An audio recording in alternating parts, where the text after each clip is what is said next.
espiritual, tá? Esses 3 níveis de batalha espiritual, né? É importante você saber discernir, porque às vezes as pessoas fazem uma mexelança danada no assunto. E as pessoas saem com mais dúvida do que instrução. Eu já fiz seminário de batalha espiritual que eu saí com mais medo de demônio do que temor de Deus. Então, se você veio pensando na ênfase de que eu vou falar em demônios, não é essa a visão. A visão é mostrar para vocês a autoridade que você tem em Cristo. E como você pode vencer os seus 5 inimigos. Não é um só. Então, não foque só no diabo, são 5, tá? Então, eu vou só falar rapidinho para vocês quais são os 3 módulos que eu ministro. Esse é o 1, que eu vou ministrar para vocês aqui. É o 1. Ele se chama Anulando Sofismas, ou Meias-Verdades, estabelecendo fundamentos bíblicos sobre a existência e o propósito de cada coisa, inclusive eu e você, por que fomos feitos. O objetivo é trazer um esclarecimento de quem nós somos dentro da perspectiva da nossa realidade em Cristo, quebrar os paradigmas das mentiras e enganos de Satanás. É o começo para obter vitórias. Eu diria que isso aqui é um recrutamento de soldados, de recrutas, né, de cabos, para começar a receber o treinamento para a batalha. Esse é o nível 1. O nível 2, ou módulo 2, como eu chamo, é mostrar que as conquistas e vitórias na nossa vida dependem muito da conquista da nossa mente e entregá-la sob o controle do Espírito Santo. A terra prometida, que mana leite e mel, ela não está fora. Tem gente buscando ela fora, ela está dentro de cada um de nós. Quando nós nos conquistamos para Deus, somos instrumentos poderosos na mão dele para fazer um estrago no reino do inferno. É muito importante a gente entender que o nosso nível de batalha é maior do que é um nível para treinamento que eu chamo já de não cabos e recrutos, soldados. Eu chamo de sargentos, tenentes, capitães. Já são pessoas que já vão começar a receber um treinamento a mais para comandar uma tropa, comandar um exército, tá? É importante separar os níveis. Alguns aqui já começam, né, nesse comando de dar ordens, de supervisionar, já começa a se preparar para executar ordens de superiores, tá? A tônica desse módulo 2 é: escravos não liberta escravos. Isso tem que estar na sua mente. É só você pensar que tem, naquela época da escravidão, que tinha lá a senzala, e tinha lá vários presos naquela senzala, negro. De repente, alguns revoltados com aquela injustiça de apanhar, de levar algumas surras, de trabalhar por comida. Aí alguns decidiam se rebelar, mas eles sabiam que nem todos queriam sair dali. Então ele apenas observava quem realmente desejava sair. Aí eles acabavam falando com 1 ou 2. Mas presta atenção numa coisa. Mesmo depois que eles conseguiam fazer um grupo, olha o que é uma mente cativa. Eles até saíam fugidos, mas eles não tinham noção do que era lá fora. E alguns deles facilmente eram capturados pelo capitão do mato, e alguns não tinham noção dos perigos das onças, do que eles iam encontrar pelo meio do caminho, e alguns, por ser tão escravos, decidiam o quê? Voltar. Isso acontece com muitos crentes. Então diga comigo: escravos não liberta escravo. Então, se você tem uma mente escrava, você sempre vai voltar para aquele lugar de escravidão.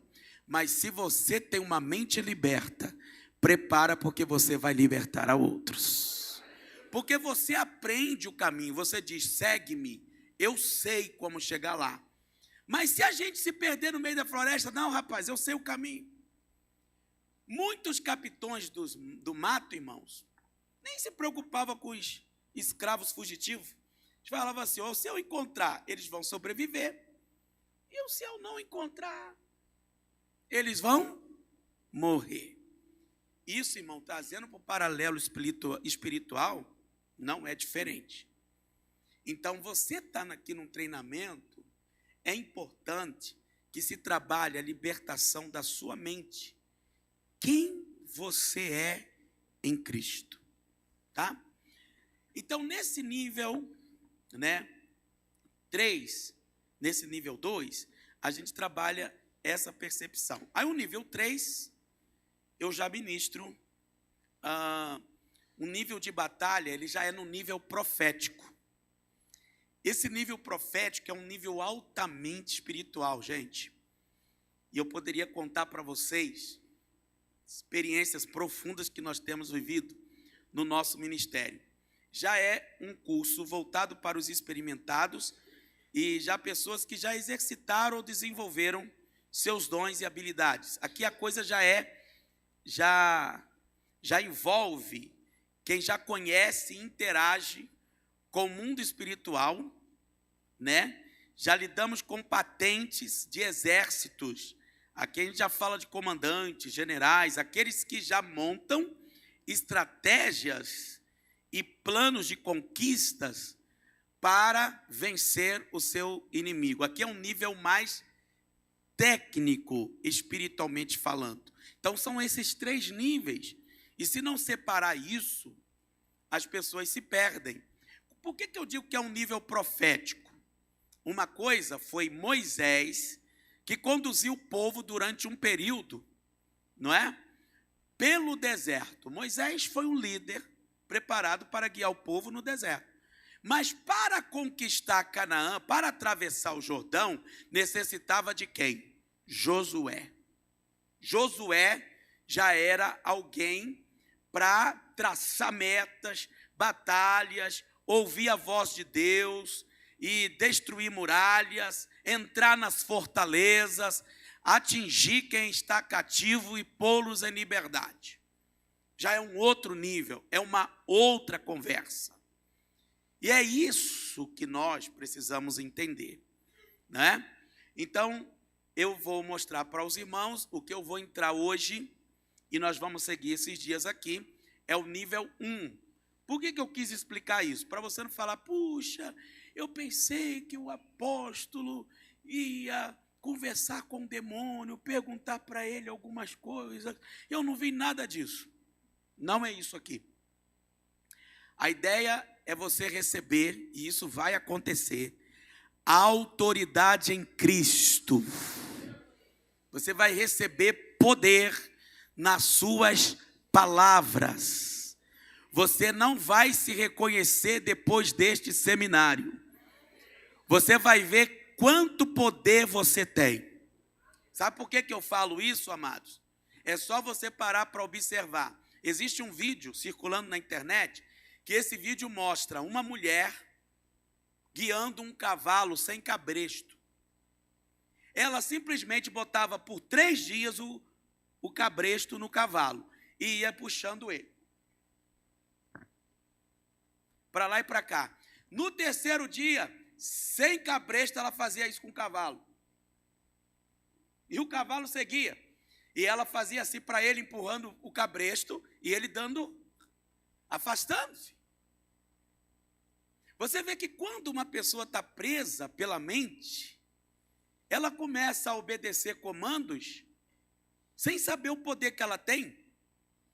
Eu já vi um cavalo amarrado a uma cadeira.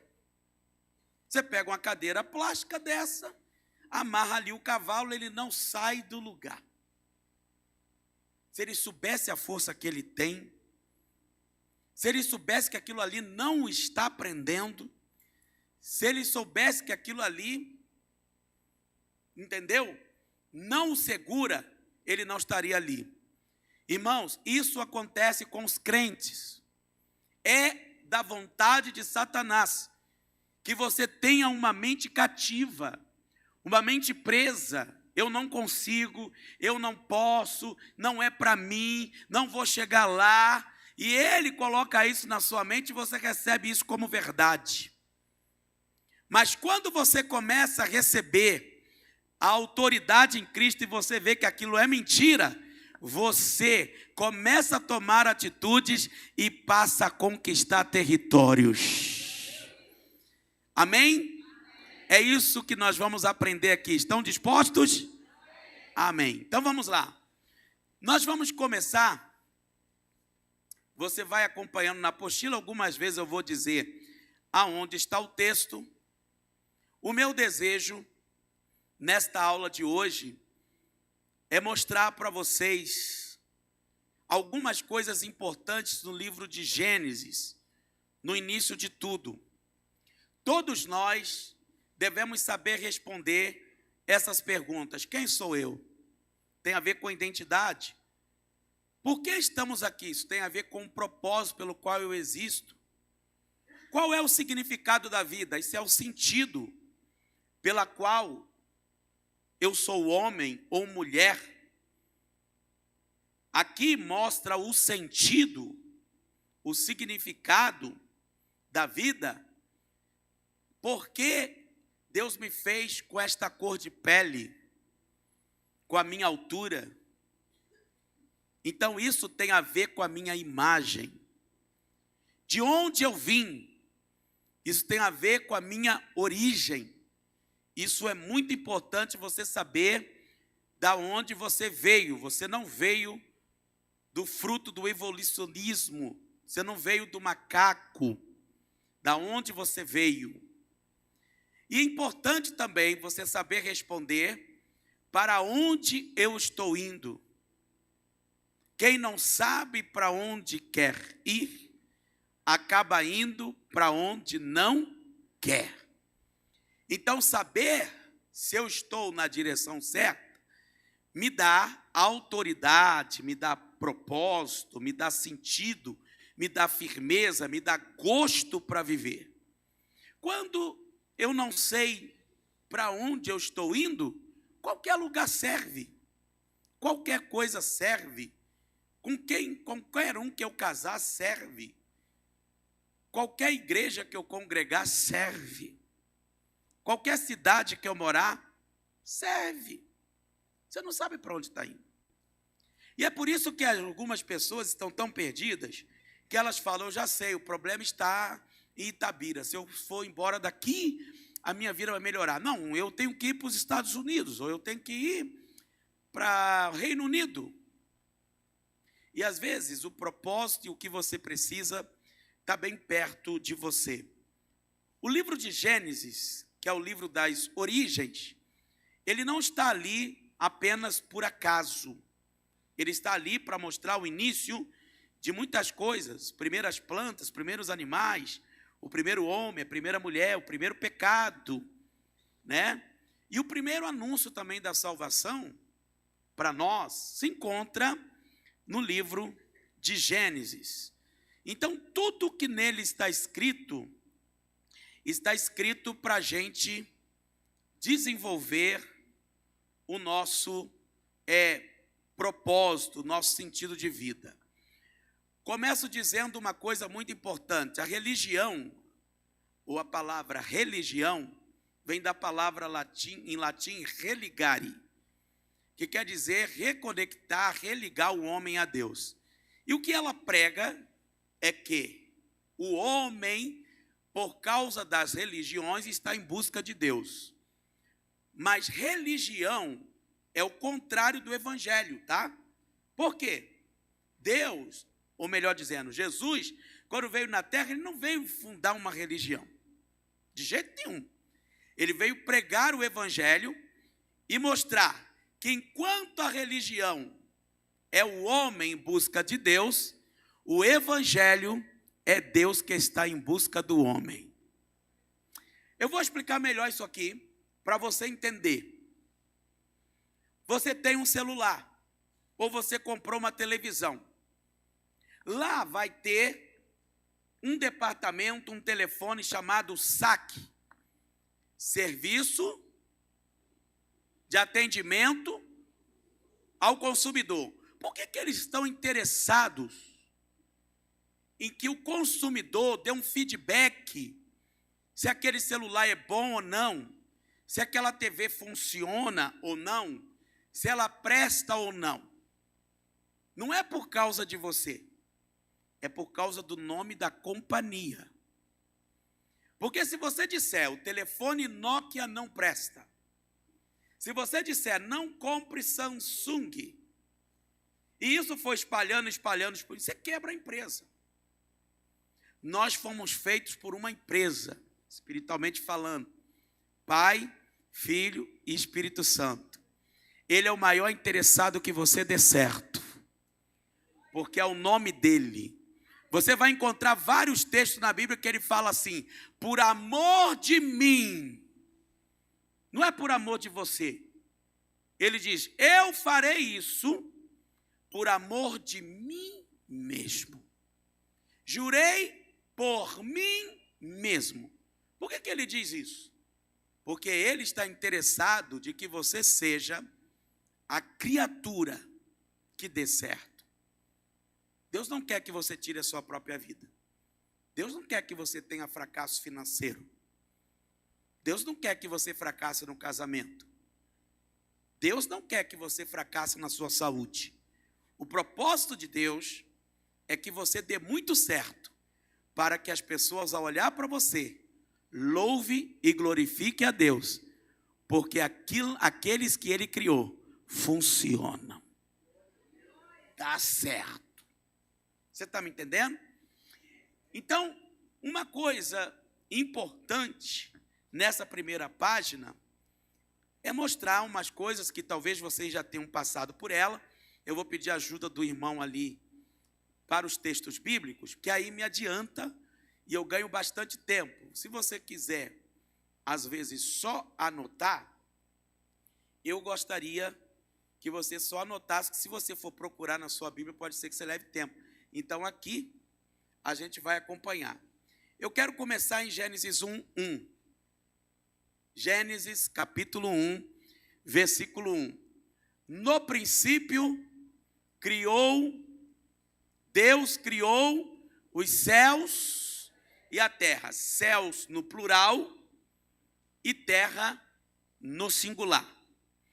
Vamos voltar aqui uma coisa. No princípio, é o que para você? É começo? É início? Não. A palavra princípio ali não é começo, não é início. Por que eu posso garantir isso para você? Porque aqui prova a existência de Deus? Sim ou não?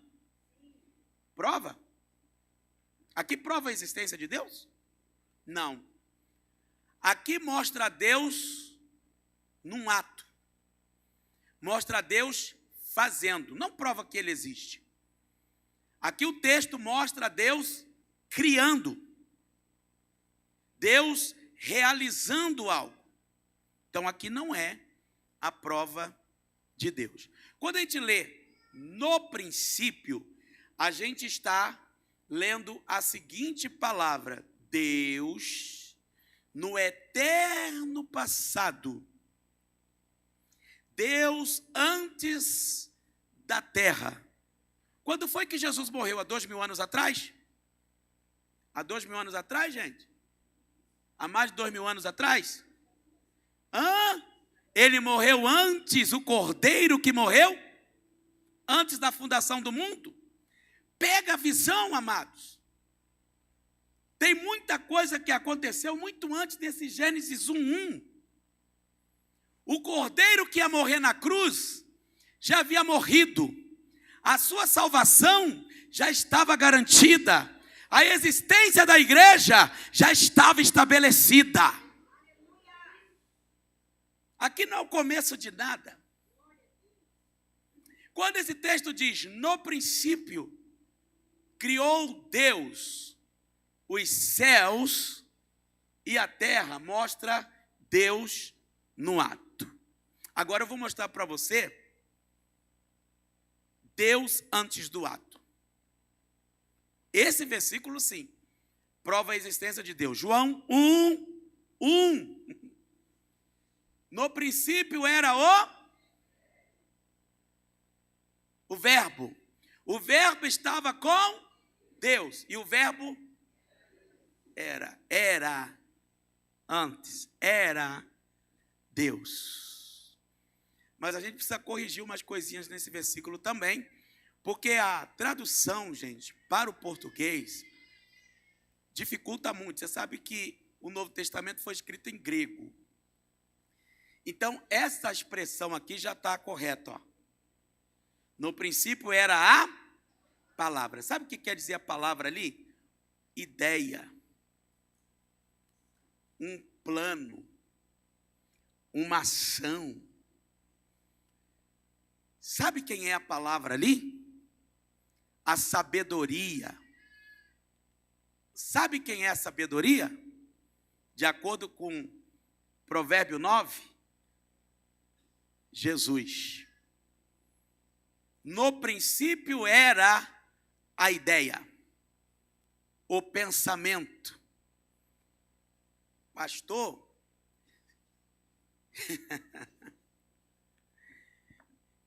vamos parar para pensar numa coisa aqui muito interessante. Muito interessante. Você sabe que os filósofos, né, sempre em busca de provar que Deus não existia, a maioria deles era ateu.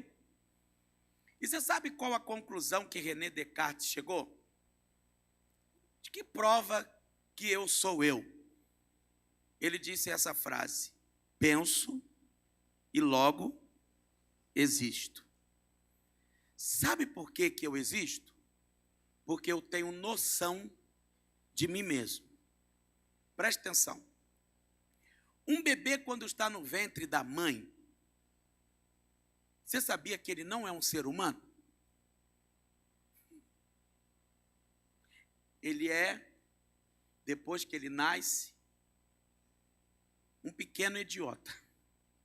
Um idiotinha. Ele vai crescendo e ele vai falando assim: mamãe, Paulo quer mamar. Ele fala assim, mamãe, Paulo está com fome. Ele está falando dele. Mas ele fala na terceira pessoa. Você sabe por quê? Se você pegar um espelho e colocar diante do seu filho pequenininho, colocar diante dele, ele vai chegar atrás do espelho. Olha como é que é idiotinha. Vai chegar atrás do espelho para ver quem está ali. Porque ele não tem noção de quem ele é. Com o tempo, ele vai sendo, ensinado pelo pai e pela mãe que ele é um indivíduo. Mas ele só vai chegar a essa realidade quando ele começar a pensar. Eu existo. Opa, o Paulo que quer mamar sou eu. O Paulo que quer brincar sou eu. Preste atenção no que eu vou falar para vocês. Se você pegar um filhote de arara e colocar ele aqui e der só comida e água preso, eles têm contato com outros da espécie. Quando ele crescer, ele vai ser uma arara, sem ter vivido com a parte da espécie. Se você pega um macaco, e também sem que ele tenha contato com as outras espécies, e der só comida e água, quando ele crescer, ele vai ser macaco. Mas se você pegar um bebê, só der comida e água, sem que ele tenha contato com outros seres humanos, quando ele crescer, você sabe o que ele vira? Um monstro. Por isso que Deus estabeleceu relacionamento. Por isso que Deus quer que eu conviva com você e você conviva comigo. Porque eu vou aprender de ti você vai aprender de mim. Deus estabeleceu que seja assim, que nós sejamos uma espécie dependentes uns dos outros. Por isso que quando uma pessoa quer se isolar, ela está extremamente doente. Porque a vontade de Deus é que o ferro com o ferro se afie, que o irmão com o irmão se aguçem. Então, a gente aprende na convivência a se tornar cada vez mais uma pessoa melhor à medida que eu me relaciono. Onde eu aprendo a ceder, onde eu aprendo a respeitar, aprendo honra e tudo mais. Por que o senhor entrou nesse assunto? Porque eu quero que você entenda exatamente o que João quis dizer. No princípio era a ideia, era a palavra, era o pensamento. E a palavra, o pensamento, estava com Deus. E a palavra era Deus. Por isso que a Bíblia diz que ao som da sua voz, tudo foi criado. Ao som da sua voz. O versículo 2 vai nos mostrar o seguinte. Pode passar. Ele, a palavra, Jesus, estava no princípio com Deus. No princípio quando? Não é começo.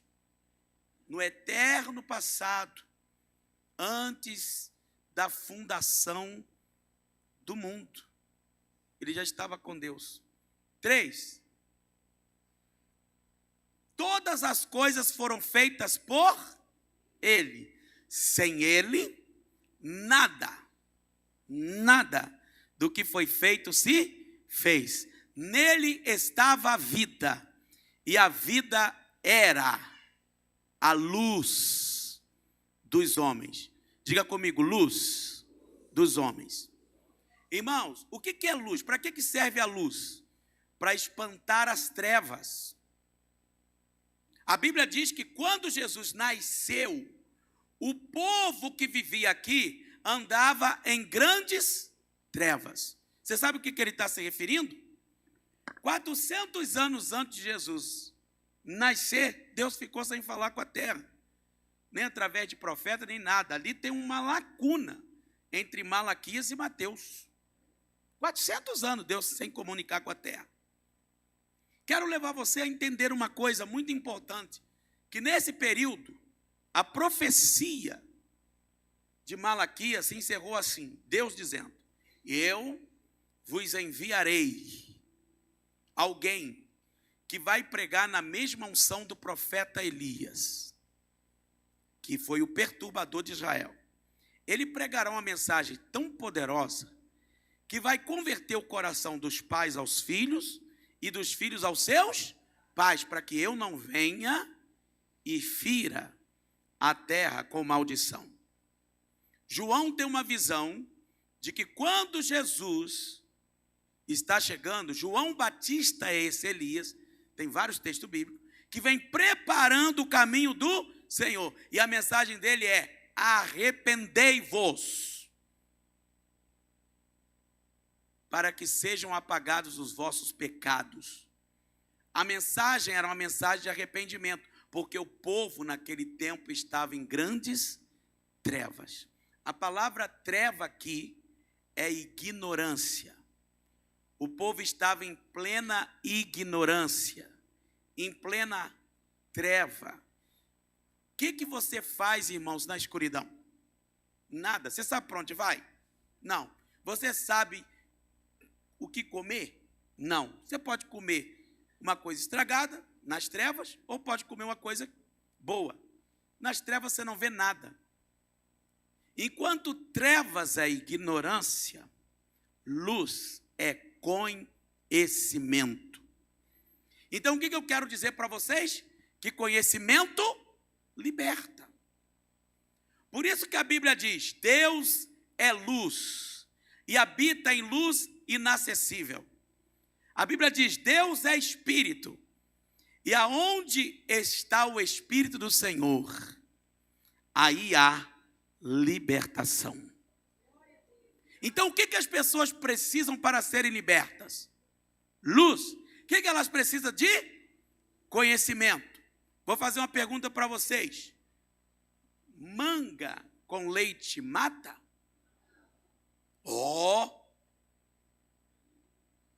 Mata ou não, pastor? Não mata, né? Um suco de manga ao leite é bom, é ou não é? Mas da onde saiu isso? Isso saiu lá na escravidão. Os donos dos escravos via os caras capinando café, capinando cana-de-açúcar. E aí tinha aqueles pés de manga grande. Chegava uma hora que o sol estava alto, eles sentavam no cabo da enxada, chupavam a manga. Então eles, puxa, estou perdendo trabalho. A inventar a história. Se você chupou manga, se você bebeu leite, não chupa manga. Porque se você chupar manga, você vai morrer. Então, durante muito tempo, as pessoas cresceram entendendo que aquilo que estava na sua mente, se eu não posso beber, não posso chupar manga. Por quê? Porque eu bebi leite. Até hoje tem gente preso a isso. Pastor, eu beber, eu passo mal.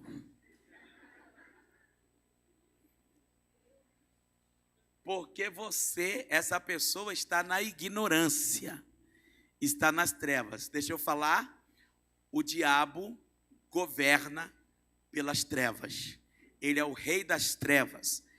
Ele governa pela ignorância. Mas quando a luz chega, o conhecimento chega, a verdade chega, você é livre. Então nós estamos aqui exatamente em busca dessa liberdade. Agora vamos entender uma coisa importante. Gênesis 1 é o ato de Deus. João 1 é a prova de Deus antes do ato. Uma coisa interessante para passar para vocês aqui nesse estudo é o seguinte, estou indo para a página 2, respondendo a pergunta sobre quem é Deus. Se é que a gente pode estudar Deus, se é que a gente pode conhecer Deus, eu chego à conclusão pela Bíblia, depois de ler a Bíblia, eu já li a Bíblia umas 14, 20 vezes. Não fiquei doido não. Não fica nada, até hoje eu estou meio maluco. Estou brincando. Então, quando você lê a Bíblia, você vai encontrar 3 formas de você se relacionar bem com Deus e ter conhecimento de quem é Ele. Através da mão dEle, através da mente dEle e através da palavra dEle. O que é a mão dEle? É o que a maioria fica, no que Deus pode fazer. Me dá um casamento, abre a porta de emprego, cura essa enfermidade, me ajuda a construir minha casa, me dá dinheiro. Então, o seu relacionamento com Deus é com a mão dEle. Só o que Ele pode fazer por você. Você vai ao culto porque você está interessado em busca de um milagre. Tem gente que a limitação dele em conhecer a Deus é apenas no nível do que Deus pode fazer. Deus pode fazer? Pode. Mas Ele não quer que você fique nesse nível, como um filho que só pede. Não. Ele quer ter uma intimidade ainda mais profunda contigo. O segundo momento que você pode conhecer Deus é através da palavra dele. Gente, isso aqui é muito importante. O Salmo 138, verso 2, mostra que a gente fala isso. Ninguém está acima de Deus. Ninguém maior que Deus. Mas esse salmo vai mostrar que Deus colocou alguém acima dele. Prostro-me perante o teu santo templo e louvo o teu nome por teu amor e fidelidade, pois exaltaste acima de todas as coisas, de todas as alturas. Tem Bíblia que fala alturas, mas tem versão que fala acima de ti mesmo, o teu próprio nome e a tua palavra. Gente, Deus quando fala, o que ele fala vira lei. E lei que ele mesmo obedece. Deus pouco fala, mas quando ele fala, ele não volta atrás. Por isso que em Números 23:19 está escrito: Deus não é homem para que minta, não é filho do homem para que se arrependa. Diria ele, não faria? Falaria e não confirmaria? Tudo o que Deus falar, ele cumprirá. Deus, irmãos, fica preso pela sua própria palavra. Quando ele fala, ele disse: já disse, não posso revogar, não voltarei atrás. Quando Deus fala, está selado, aquilo se cumprirá. Então, é importante isso. Mas aonde ele quer que você chegue? Que você se relacione só com a palavra, com a profecia? Não. Ele quer que você entenda a mente dele. Esse é o nível mais elevado de relacionamento com Deus. É quando Deus chega para Arão e para Miriam, que estão brigando, dizendo assim: eu também sou mulher de Deus, eu também sou profetisa. Arão, eu também sou profeta. Se Deus fala com Moisés, também fala comigo. E Deus ouviu. E quando Deus ouviu aquilo, ele falou: ei, não vamos comparar as coisas aqui, misturar as coisas não. Se há profeta em Jerusalém, com eles eu falo através dos sonhos, dos enigmas. Não é como meu servo Moisés, que eu falo face a face. Por isso que Paulo escreveu em Romanos 11:33, ó profundidade das riquezas, tanto da sabedoria quanto do conhecimento, quão insondáveis são os seus caminhos. Quem conhece a mente desse Deus? Não há outro igual a ele, e ninguém acima dele, porque dele, por ele e para ele. Dá um glória bem forte aí, vai. O nível de relacionamento seu com Deus, irmãos, tem que ser entender a mente de Deus, os pensamentos de Deus. Isso tem a ver com os princípios, isso tem a ver com como ele rege. Ele é imutável. Então você, quando entende, você fala: Deus não vai gostar disso não. Isso aqui vai terminar nisso. Por quê? Porque eu quero levar você a entender uma coisa. Gente, isso é muito forte que eu vou passar para você. Lá no livro de Isaías 46, versículo 10, Deus diz assim: eu vou mostrar para vocês porque não há um Deus igual a mim. Por que eu sou diferente de todos os deuses de barro, de madeira, de pedra, de feno que vocês fizeram? Por que há diferente? Ele diz assim: desde o princípio. Lembra que princípio aqui não é começo. Deus no eterno passado, eu anuncio o futuro. Você tem noção do que é isso? O diabo pode se manifestar, ele vai falar o teu passado. Mas o teu futuro, quem conhece é só ele. Então, desde o princípio anunciei, desde a antiguidade, aquilo que ainda não acontecera. Eu afirmo, o meu propósito será realizado, certamente farei tudo o que me apraz. Olha o versículo 9. Observe o 9, o antes. Esse é o 11, né? Recordai-vos, lembrai-vos dos acontecimentos passados há muito tempo, porque eu sou Deus e não há outro. Sim, somente eu sou Deus e nada nem ninguém a mim se compara. Por quê? Aí ele diz no versículo, porque eu sou o único que anuncia o futuro. Preste atenção numa coisa. Deus está interessado em fazer essa garrafa d'água. Então ele pensa, ele analisa, ele diz, eu vou fazer ela assim. Ele vai lá no futuro,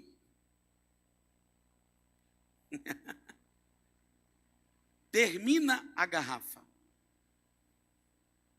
deixa ela como ela está aqui, cheia d'água, prontinha. Está terminado? Tá. Aí ele vai lá no passado, que é passado para nós, mas não para ele. Porque Deus é o único que você pode dizer essa frase, ponto final. Eu sou. O nome de Deus não é God. O nome de Deus não é Yahvé. O nome de Deus não é Alá. O nome de Deus, quando ele se apresentou para Moisés, é eu sou, ponto final. Eu e você, se formos falar essa frase, nós precisamos dizer eu sou e um adjetivo. Eu sou Paulo. Você pode dizer eu sou igreja, eu sou crente, eu sou bonito, mas ele não. Ele é o que pode dizer assim, eu sou. Por quê? Ele no eterno passado, vamos igreja, eu sou. Ele está no presente, eu no futuro. Eu e você vamos ter que dizer assim, eu fui, eu era, eu sou hoje e eu serei. Mas ele não, eu sou hoje, eu sou no presente e eu sou no futuro. Por isso que ele é o mesmo ontem, hoje, será eternamente. Ele é aquele que era, é aquele que é aquele que há de vir, o todo poderoso. Me desculpe, mas eu não consigo fazer essa expressão sem gritar. Eu quero dar estudo, mas não dá, tem que pregar. É por isso, queridos, que o interessante, que quando ele se apresenta para Moisés dizendo eu sou, é por isso que Deus aparece com vários nomes. Porque ele pode atender todos nós ao mesmo tempo. Tem gente aqui hoje que precisa de cura. Então ele diz, eu sou Jeová Rafá. Eu sou o Senhor que te sara. Tem gente aqui que está numa luta terrível. Aí não é o que sara. Você precisa de quê? Jeová Sabaoth, o Senhor dos exércitos. Tem outros aqui que está se sentindo sozinho. Aí ele fala, não, você não está sozinho. Eu sou Jeová Shammah, o Senhor presente está em todos os lugares. Eu preciso, Senhor, de uma justiça. Eu sou Jeová Mikadisqui. Eu preciso que o Senhor me santifique. Eu sou o Senhor, justiça vossa. Se você está precisando de provisão, está faltando recurso. Eu sou Jeová Jireh, eu sou o Senhor que provê e vê. Irmãos, tem dificuldade de entender que Jesus também é Deus? O tempo todo a palavra dele é, eu sou o bom pastor, eu sou a porta do curral das ovelhas, eu sou a videira verdadeira, eu sou o pão vivo que desceu do céu, eu sou a árvore da vida, eu sou o verbo da vida, eu sou o começo, eu sou o início, eu sou o fim, eu sou o alfa, eu sou o ômega. Isso, adore, adore, adore, porque Jesus é Deus. Alabaxandaraia. Oricalabaxandaramandaravás. Esse é o Deus que eu sirvo. Não há impossíveis para ele. O que você estiver precisando agora, Ele vai te atender. O que você estiver necessitando, é por isso que o nome dele é Eu Sou. Eu sou. E quando ele se apresenta para a gente, ele diz eu sou. É por isso que quando ele estava em João 8,44, discutindo lá com os fariseus e escribas, ele disse, se vós não acreditardes que eu sou, morrereis nos vossos pecados. Porque eu sou o Senhor e não há outro. E fora de mim não há Salvador. Sabe o que eu quero que você entenda essa noite? Deus escolheu para você estar aqui. Todos os seminários de batalha espiritual, eu digo, Senhor, leve só os que o Senhor quer mudar a vida.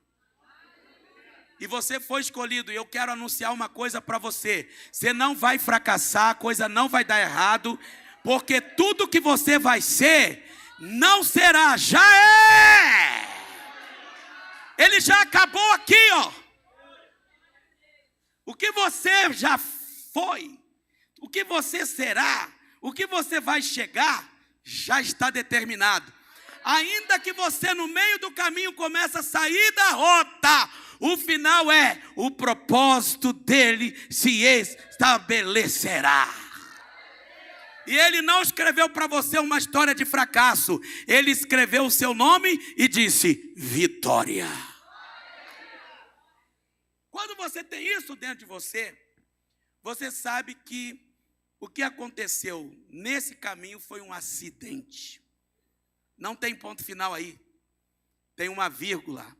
Porque quando disseram acabou, ele diz, é agora que vai começar. Nossa, eu amo esse Deus. Eu amo esse Deus. Eu sinto que ele vai mudar a vida de pessoas aqui. Eu sinto algo no mundo espiritual nesta casa. Tem uma atmosfera de glória que vai invadir esse ambiente. Você vai dormir acreditando no que ele começou. Está para acontecer em breve. E Deus. E rabacantareia. Por isso que quando a gente começa a entender, irmãos, a mente de Deus, você nunca mais é o mesmo. Para de buscar a mão de Deus. Busca a mente dele. Deixa Deus se revelar a você.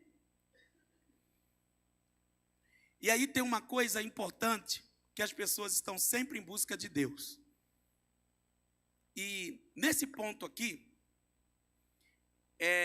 a gente vai colocar, indo para Atos dos Apóstolos, capítulo 17. Você sabia que os gregos são considerados, né, os homens da sabedoria, do conhecimento. A gente ouve falar tanto dos filósofos gregos, não é?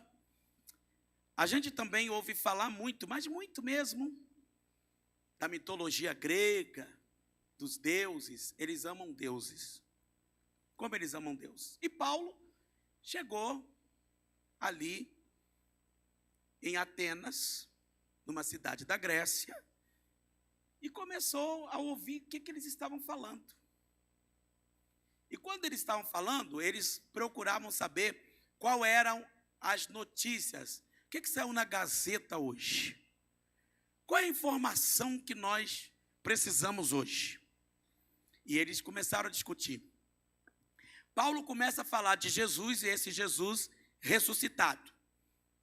E quando Paulo começa a falar de Jesus, eles se interessam.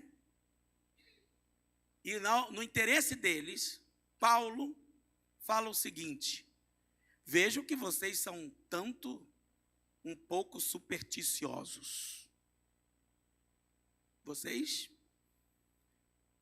construíram um altar para os seus deuses, e não são poucos, mas vejo também que vocês escreveram um altar em homenagem ao Deus desconhecido. Esse que vocês não conhecem mente. Esse que vocês chamam de desconhecido é, na verdade, aquele que criou o céu, a terra e todas as coisas. E Paulo, irmão, chega a um momento que Paulo chama a atenção deles e praticamente Paulo fala essa frase: vocês acreditam na existência desse Deus desconhecido? Eu acredito que ali alguns disseram para eles: nós não acreditamos. Então ele falou assim: se vocês não acreditam, então vocês também não existem. Se Deus não existe, você também não existe.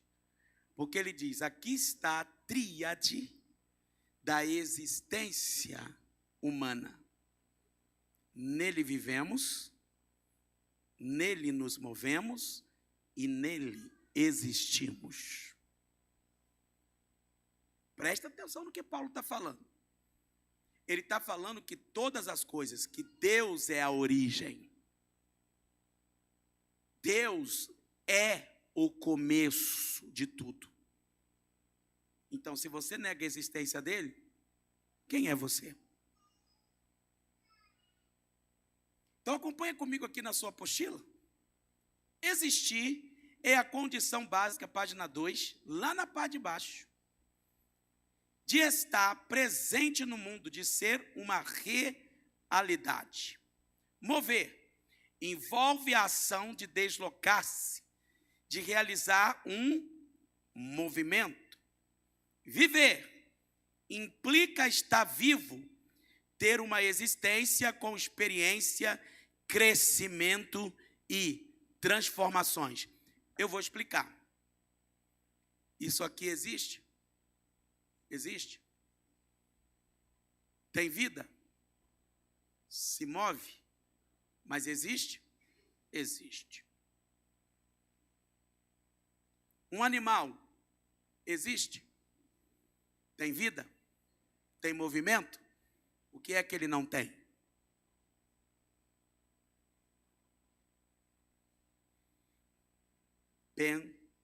Pensamento. Por isso que nós somos chamados a coroa da criação de Deus. Porque nós não só existimos, nós nos movemos e nós vivemos. Com uma diferença: nele. Fora dele, você está entendendo? Muito bem. Então agora nós vamos aprofundar a conversa. Nós vamos para Gênesis 1, 2. Para explicar as outras coisas de Deus. Gente, se vocês entenderem essa base aqui, a minha aula facilita amanhã. Tem que entender bem isso aqui.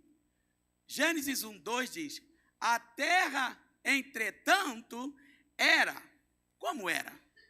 Sem forma e vazia. E o que tinha lá, como eu disse? A escuridão cobria o mar, que envolvia toda a terra. E o Espírito de Deus se movia sobre a face das águas. Gente, quando Deus criou a terra, já está escrito como ele a fez. Isso aqui é um caos. Está sem forma e vazio. Não tem bicho, não tem animais. Muita escuridão. Uma bagunça. O nosso Deus é um Deus de ordem. Então alguma coisa aconteceu aqui, que a gente precisa perguntar e esclarecer. Quer ver? Vamos para Isaías 45, 18. Porquanto assim declara Yahvé, que criou os céus, o Deus que... Qual é o formato da terra? Redonda, achatada nos polos.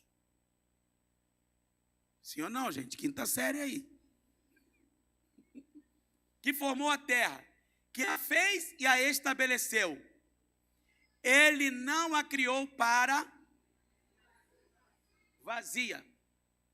E outras Bíblias diz, ele não fez ela como um caos, mas para estar o quê? Ué, ela estava vazia. Ok. Eu sou Yahvé, o Senhor, e não há outro. Então, o que a gente entende do versículo 1, no princípio criou Deus o céu e a terra, ele que a fez perfeita, formou, fez para ser habitada, não para ser vazia, ele não fez um caos. Então, o que aconteceu aqui no 2 significa que a terra ficou, tornou-se sem forma e vazia. E o que será que aconteceu aqui que tornou a terra assim, inabitada? Então a gente vai lá pular, depois você lê, tá, gente? A página 4. E a gente precisa mostrar uma coisa. Deus lá no eterno passado, antes de fazer céus e terra, sabe o que Deus criou? Deus criou os seres angelicais em 3 classes: arcanjos, querubins e serafins. Eu explico direitinho aí, tá aí, ó. O arcanjo significa chefe dos anjos ou anjo principal. O termo arcanjo foi mencionado na Bíblia em Judas 1:9, só nesses 2 textos, e 1 Tessalonicenses 4:16. Gabriel é citado como mensageiro de Deus, tendo, no Novo Testamento. Agora, Miguel é frequentemente associado a batalhas, a guerras e a proteção do povo de Deus, sendo descrito como exército, como líder do exército celestial. Está aí. Já os serafins são seres ardentes, são conhecidos por sua proximidade com Deus, e a sua função de louvor e adoração são mencionados principalmente no livro de Isaías, que tinham 6 asas, 2 cobriam o seu rosto, 2 cobriam os seus pés, com 2 voavam. São eles que pegam uma tenaz e pegam uma brasa viva do altar e toca nos lábios de Isaías e o purifica do seu pecado. O serafim está muito ligado à santidade de Deus. No querubim, são seres celestiais, frequentemente associados à proteção e à presença divina e à adoração. Eles muitas vezes aparecem, principalmente em Ezequiel 1:5 a 10 e 10, 12 e 15, com 4 faces, 4 rostos: rosto de leão, rosto de homem, rosto de águia voando, e rosto de boi. Tanto aqui em Ezequiel, quanto em Apocalipse. Anjos, irmãos, não foram feitos para serem adorados. Eles têm 2 funções. Quais são as 2 funções? Vamos para Hebreus, deixa eu mostrar na Bíblia. Capítulo 1. O que eles são? Espíritos servos, espíritos ministradores. E eles foram postos por Deus, primeiro, para adorar a Deus. Então está aqui no versículo 14 de Hebreus 1. Olha só. Não são todos os anjos, o que, gente? Espíritos servos, ministradores, enviados para servir em benefício da igreja. Tá ou não está isso aí?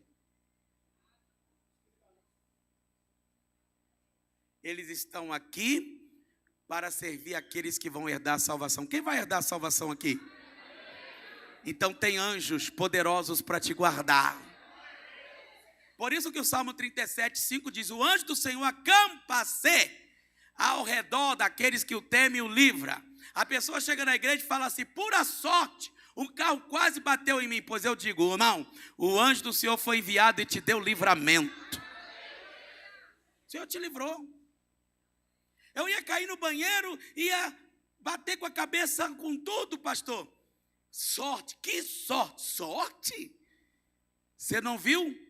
O anjo estava lá no banheiro e guardou a sua cabecinha. Você não está sozinho, irmãos. Por isso que eu estou dizendo para você, que medo de demônio o quê? Medo de diabo o quê? Vou te falar um negócio. Para cada Ló, quem era Ló? Morava em Sodoma e Gomorra, sobrinho de Abraão. Para cada Ló, Deus levanta um intercessor, Abraão, e envia pelo menos 2 anjos para livrar. Agora mesmo, vou falar, hein? Quem recebe? Agora mesmo do seu lado tem pelo menos 2 anjos para te guardar. Quem aqui acredita em anjo da guarda? Eu quero anular os sofismas. Sofismas são minha verdade. Quem aqui acredita em anjo da guarda? Só o irmão é corajoso? É, irmãos, tem anjo da guarda. Lembra que a igreja estava orando? Pedro ia morrer, já tinha matado Tiago ao fio da espada. A igreja orando: livra Pedro, livra Pedro. Quem que Deus enviou lá? Um anjo. E quando o anjo chega lá, diz: calça a sandália, veste sua roupa. Aí ele: mas como vai cair as correntes? Fica tranquilo, isso não é contigo. Pá, as correntes caem. Ele veste a roupa, calça a sandália e diz: agora cinja a sua capa. E ele: e os soldados que estão me guardando aqui, me protegendo? Esquece eles, já ceguei os olhos deles, me segue. E ele segue, ele está pensando: é uma visão. E ele: quero ver. Quem vai abrir o grande portão da cadeia? Quem vai abrir o grande portão? Mas quando o anjo vai na frente, irmão, o portão abre sozinho. E o portão se abre. E quando o portão se abre, ele viu que ele estava lá fora. E Pedro faz assim. E ele diz: vai, a igreja está orando. Vai até eles. Ele chega lá. Quando ele chega lá, a igreja está orando, mas não acredita no que ora. Aí, no momento, vem a menina que abre a janelinha. E quando ela abre a janelinha, ela viu que é Pedro. E ela volta lá dentro, ela fala assim: gente, Pedro está na porta. Aí alguns: coitada, ficou maluca. Parece contigo, você sabia? Você ora, mas não crê no que ora. Você pede, mas não crê no que pede. A partir de hoje você vai crer. Porque aquilo que você orar, Deus vai ouvir. E vai responder. E eles: tadinha, sabe quem ela viu? O anjo de Pedro. Todo mundo pensou: essa altura, Pedro já morreu. E o anjo veio só anunciar. Ela fecha a portinha, em vez de abrir a porta, amados. Daqui a pouco o povo começa a ver que ele é de carne e osso. E ele começa a contar: Deus enviou o seu anjo e me livrou da prisão. Então, aqui tem essa explicação para você entender que os anjos de Deus, está aqui agora no versículo, põe para mim, por favor, o versículo 6. E novamente, ao introduzir o primogênito no mundo, diz: e a todos os seus anjos o adorem. Então, o que é que os anjos fazem? Primeira missão deles: adorar a Deus. Diga comigo, igreja, bem forte: adorar a Deus.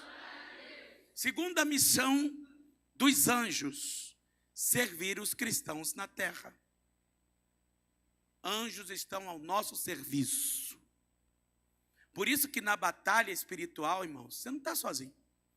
Você acha que é você essa força toda? Aleluia. Seus olhos precisam ser abertos, irmão, de verdade. Porque muitos olhos dos crentes estão como Geazi. tudo era avisado ao rei. O rei sabia tudo o que acontecia, porque tinha um profeta que avisava. O rei da Síria, que queria prender o rei de Israel, disse: quem está nos traindo aqui no exército? Porque eu monto a emboscada, Israel sempre se livra. Alguém avisa ele antes. Porém, olha o que acontece, amados.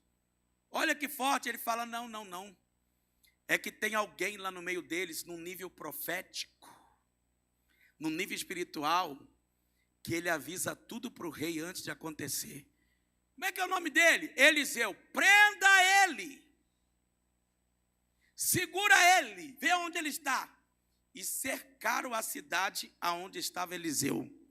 De manhã cedo, Geazi levanta e fala: Senhor, estamos perdidos.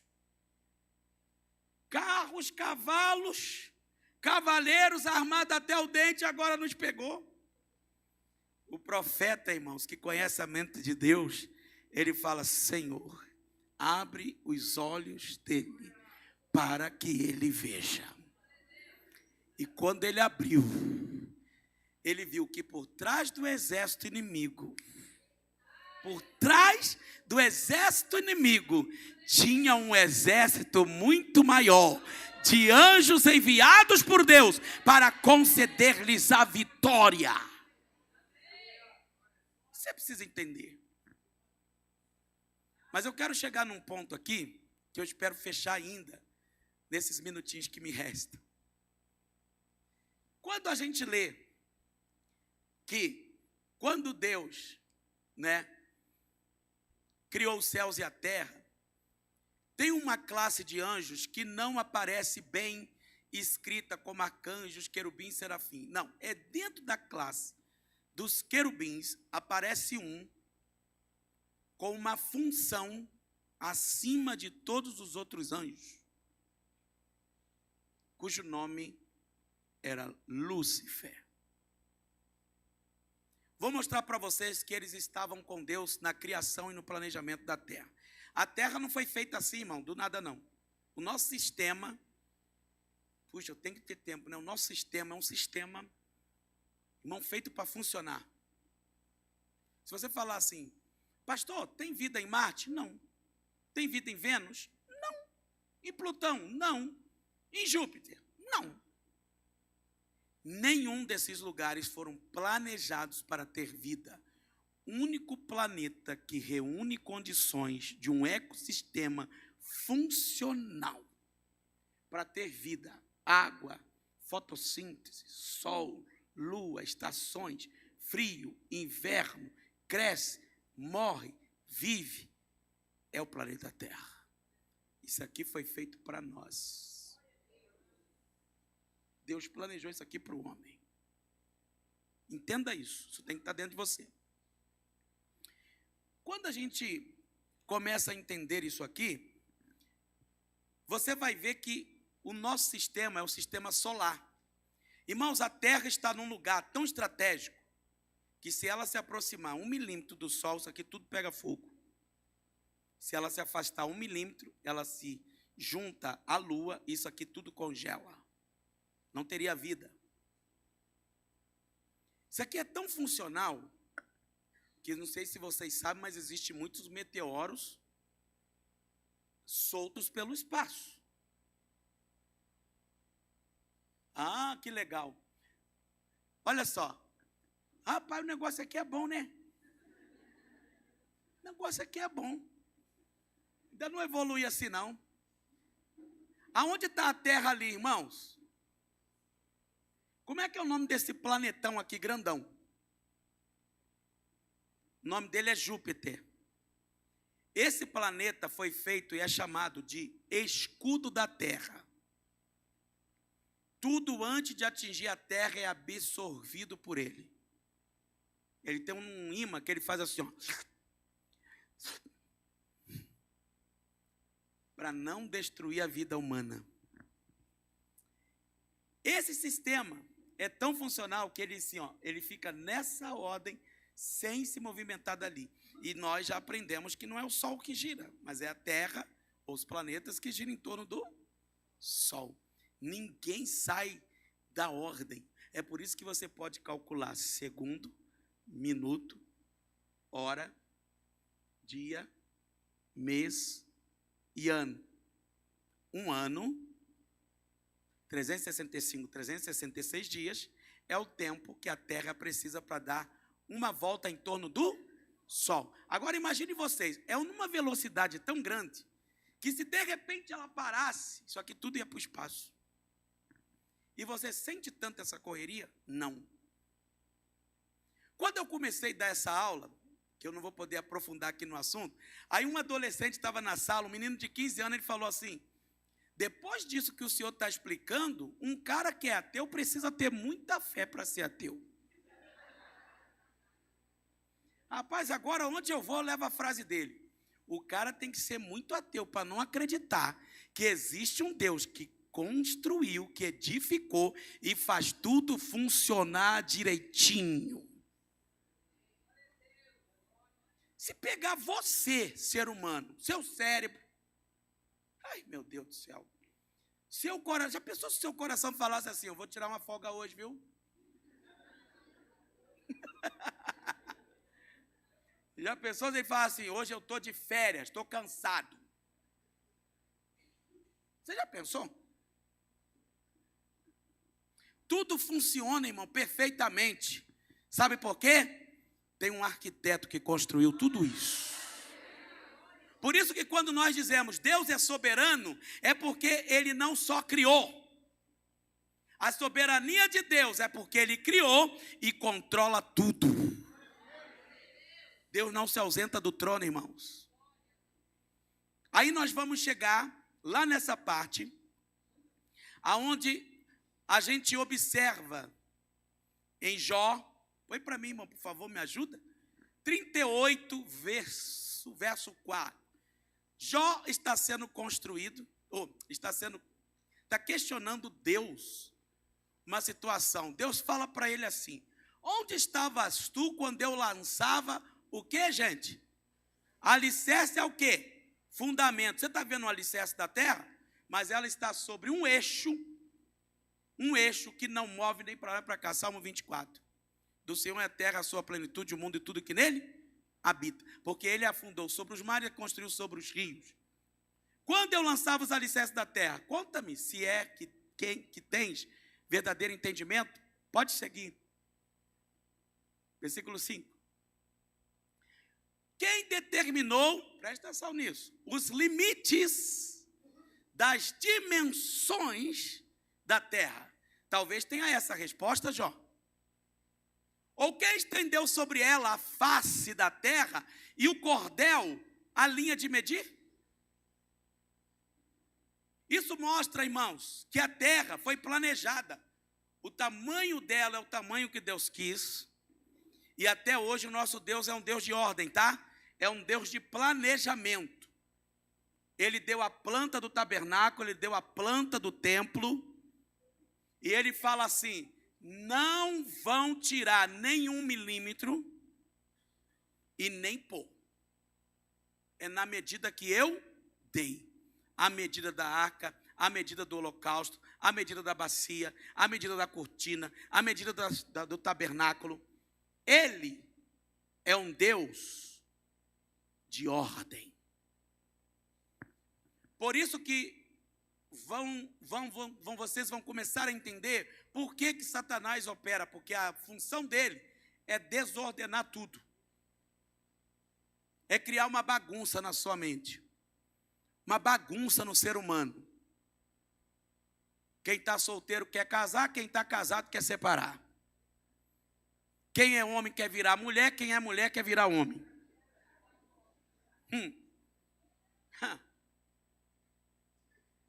Levamos um tempo para ganhar você para Jesus, você quer voltar para a lama. É. O pastor falou assim, pode bater. A palavra vai comer solta aqui, irmãos. Porque Deus vai te avivar. O avivamento começa com a palavra. E quando a gente chega nesse texto, vamos ver o versículo seguinte. Vai falar dos anjos, ó. E quanto aos seus fundamentos, sobre o que foram assentados, e quem colocou a angular, a pedra fundamental. Meu Deus, coisa de arquiteto, de governo, de líder mesmo, de engenheiro. Versículo 7. E quantos luzeiros matutino, olha lá, aqui fala luzeiro matutino, outro fala os filhos da alva. Algumas Bíblias já vão para a tradução e fala, os anjos juntos cantavam, aqui já fala todos os anjos, o que eles são de Deus? Filhos. O que é filho? Filho é aquele que o pai fez. Filho é o herdeiro. Olha lá. Filhos de Deus bradavam de júbilo. Então, quando Deus fez a terra, Lúcifer estava lá. Sabe que, assim, gente, coisa minha, tá? Não é heresia, não, mas eu posso falar. Eu só não acredito que quem tinha sido feito ainda era Miguel. Por que eu acredito nisso? Porque o nome Miguel quer dizer quem é semelhante ao Altíssimo.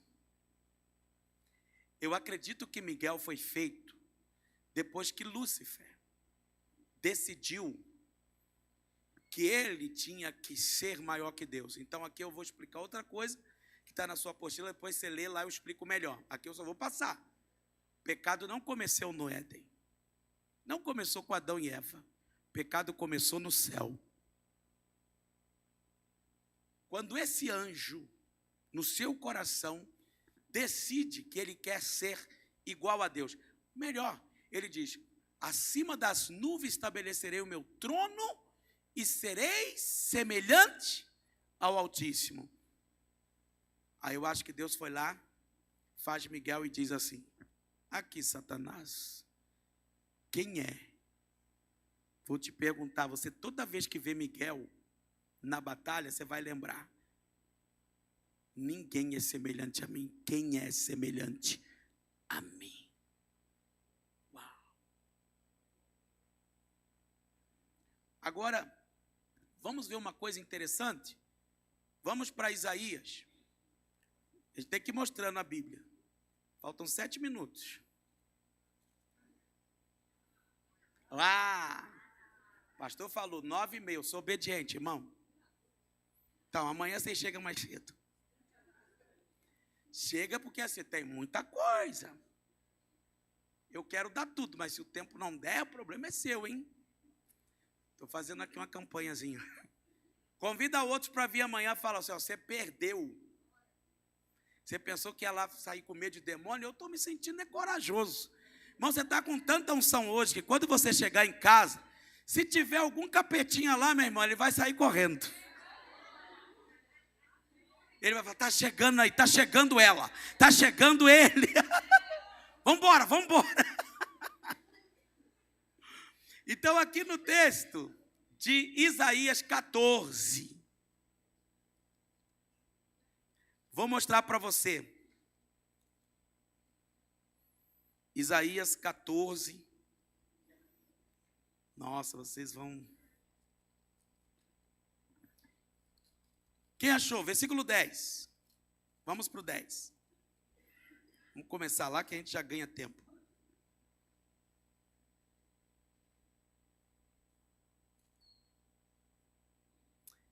Não, vou do 12, tá? 12. O texto diz assim, 12. Como foi que... Irmão, o diabo caiu? Ele caiu? Como caíste do céu, ó estrela da manhã, filho da alva, da alvorada, como foste atirado à terra, tu que derrubava todas as nações. Vamos seguir. Afinal, tu costumavas se declarar em teu coração, hei de subir até os céus, erguerei o meu trono acima das estrelas de Deus, eu me estabelecerei na montanha da Assembleia, no ponto mais elevado de Zafon, o alto do norte, o Monte Santo. Vai. Subirei mais alto que as mais altas nuvens, tornar-me-ei.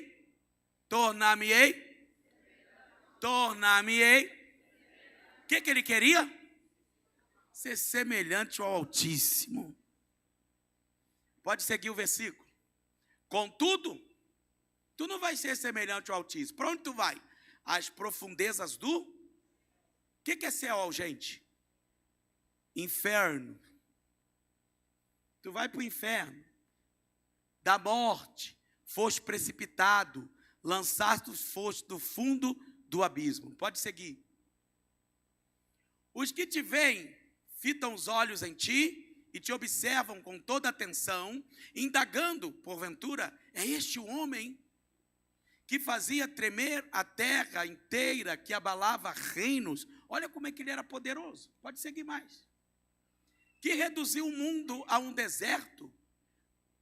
Preste atenção, o que ele fez? A terra ficou sem forma aí? Por que a terra ficou sem forma e vazia? Por ocasião da queda de Satanás. Lembram que a gente estuda hoje a existência dos dinossauros? Eles existiram ou não? Sim, tem como negar a existência deles? Como eles desapareceram? Você nunca leu, nunca prestou atenção nisso? Que eles dizem que de uma grande explosão, que dessa explosão fez desaparecer esses animais pré-históricos. Gente, na apostila eu destrincho isso aí, tá? Mostra o texto lá em Jó 41, Jó 37. Aí você vai ver aí se tá ou se não tá. Se tem ou não. A Bíblia responde todas as suas dúvidas. Todas. A Bíblia nunca vai se chocar com a ciência. Se você quer saber, muitas vezes eles vêm buscar respostas aqui, ó. Eu mostro aí que quando eles descobriram que a terra era redonda, o texto já diz lá em Isaías 40, porque ele assentou sobre o globo da terra. Eu nunca vi globo quadrado, círculo quadrado. Ele já fala. Quando eles falam que entenderam que a terra deveria se chamar planeta água, porque ela é dividida em 4, 3 são águas e uma é terra. Ele fala, quem é que tomou a porção de 1/3 das águas na palma da sua mão? Salmo 89, 9. Quem é que sustenta o ímpeto do mar para que ele não avance? A mão de Deus. Pelo amor de Deus, gente, tem que ser muito ateu. Tem que ter muita fé para ser ateu. Que Deus controlando isso tudo. Aqui no versículo diz, dominas a insolência... Não, Alário, já botou já. A fúria do mar. Quando as suas ondas se sublevam, tuas amansas. Vamos voltar lá para Isaías. Só preciso fechar esse tema. Agora nós estamos no versículo. Todos eles te interpelam e os que questionam. Então também tu fostes abatido como nós e acabaste na mesma condição que estes. Aqui está o Isaías. Aí voltou para o 10. 17, irmão. Isso. Que reduziu o mundo a um deserto. Pode passar os outros. Não. Aqui tem uma verdade. Arrasou as suas cidades e nunca permitiu que retornassem para a sua pátria os seus prisioneiros. Vamos lá. Porque acabou. Ora, todos os reis das nações descansam com honra, cada um no seu próprio túmulo. Tá? Tu, no entanto, foste atirado fora da tua sepultura como um galho rejeitado, como as roupas dos mortos que foram feridos à espada. É o estado feio dele. Como os que descem as pedras da cova, como um cadáver pisoteado. Essa é a situação do diabo. Pode seguir mais. Tu não te reunirás àqueles da sepultura, pois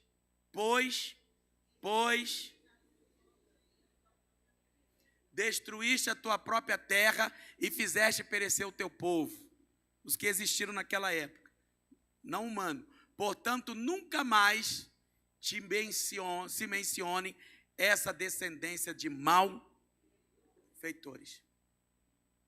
Agora, você acha que ele veio porque ele quis vir? Não. Então, nós vamos para Apocalipse. Vocês me dão mais 2 minutinhos? Vamos para Apocalipse, capítulo 12, versículo 7. Vamos ver essa história no Novo Testamento? Olha o que diz aqui, ó.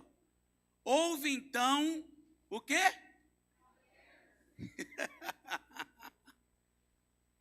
A guerra não começou aqui não, irmão.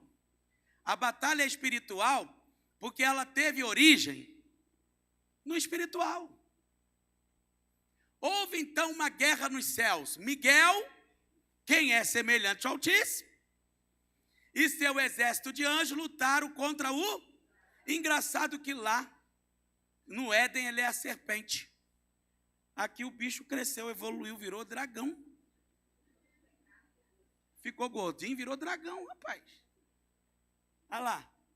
O dragão, ao que o dragão com seus anjos fizeram o quê? Eles não deixaram mole não, eles falaram, esse território é nosso. É isso que o diabo quer, irmãos, território. Ele quer dominar sobre aquele território. Ele quer dominar sobre Itabira, mas vocês não vão deixar. Vocês precisam entender isso. Então ele gosta de território, ele briga pelo território. Quer ver? Ele está furioso com vocês, sabe por quê? Porque muitos territórios já foram perdidos já foram ganhos por essa igreja. E ele vai lutar para vocês não continuar avançando. Mas esse seminário chegou na hora certa, porque essa igreja vai continuar avançando, a despeito de Satanás querer ou não. Você recebe isso no seu espírito? Então ele diz, ao que o dragão com seus anjos revidaram. Vamos para o versículo seguinte. Contudo, estes não foram suficientemente, coitado deles.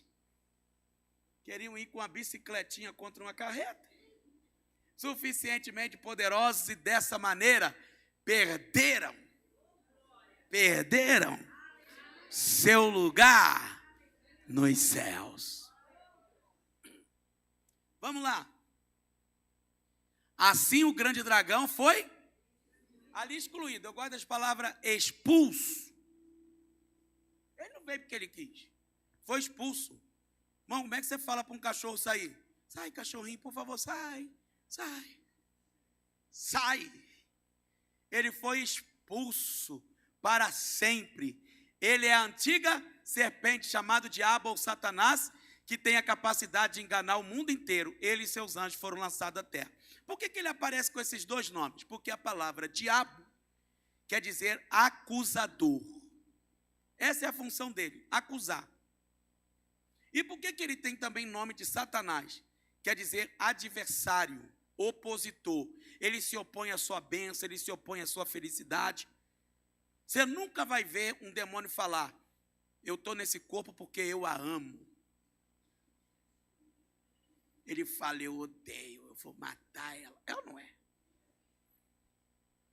E por que tem gente que gosta dele? Aí o versículo continua. Não, volta lá. Estou esquecendo essa parte. Ele e seus anjos foram aonde? Isso. Então você lê.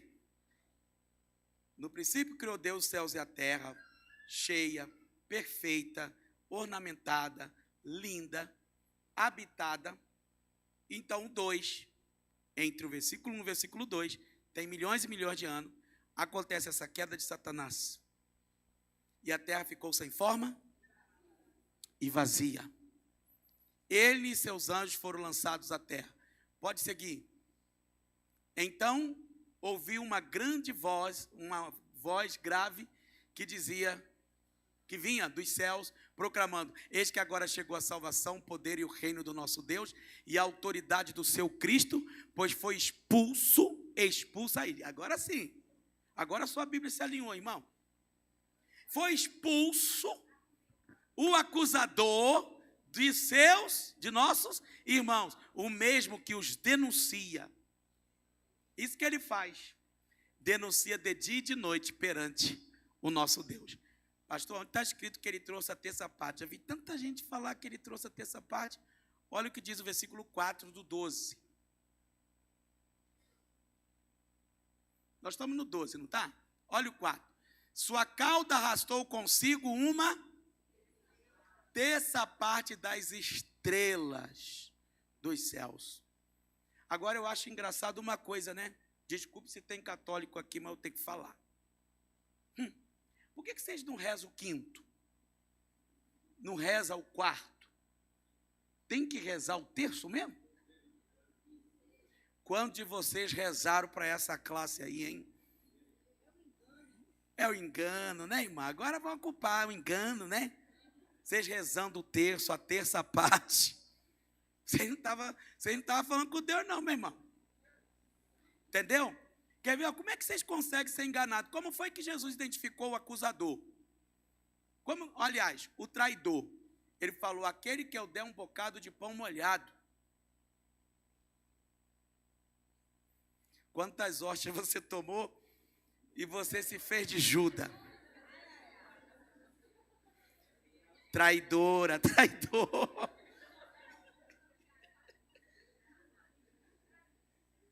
Fala a pessoa que está ao seu lado, só está começando.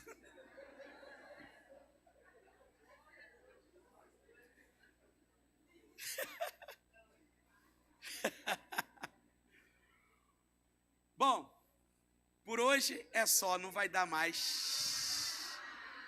Não, gente, porque assim não dá para correr com esse assunto aqui, não. Vocês têm que conhecer seu inimigo. Então amanhã, gente, se eu fosse você, eu não faltava. Que eu vou mostrar quando Deus criou o homem. Ok?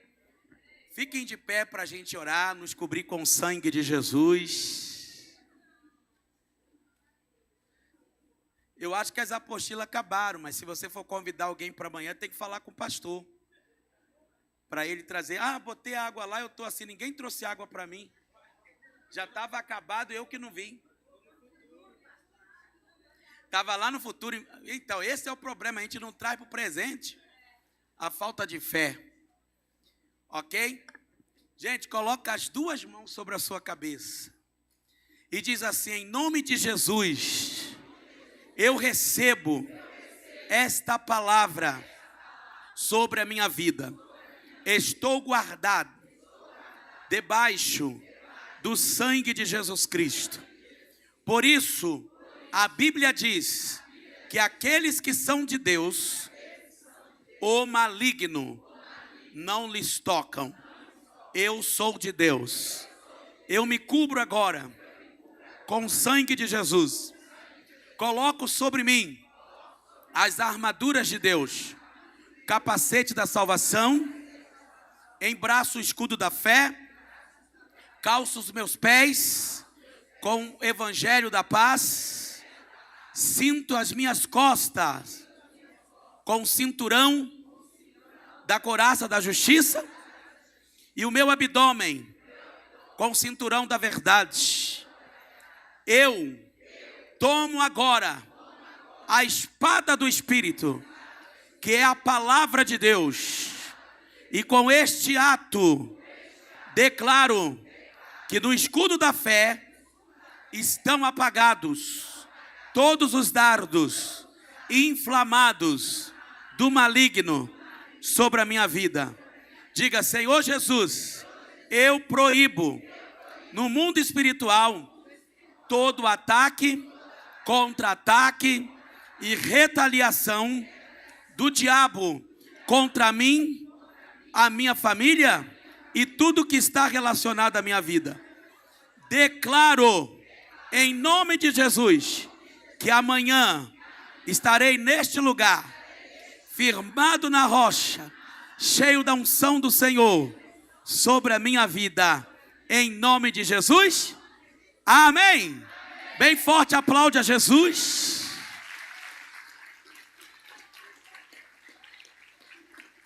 E eu peço que quem tiver tempo, amanhã leia essas partes da apostila que eu já ministrei. Pastor, só despedir? Amém, irmãos? Obrigado. Amanhã, 7h30, em nome de Jesus, 19h30, né? Quem sabe a gente faz nem louvor, né? Amanhã eu explico o livro. Amém? Tem livro lá atrás, lá, quem quiser também, tá bom? Amém? Deus nos abençoe em nome de Jesus, que a graça de Deus Pai, a comunhão íntima e consoladora com o amado Espírito Santo, seja com a nossa vida hoje e para sempre, em nome de Jesus. Amém. Que Deus nos abençoe. Vamos para cima, firme e forte. Amém.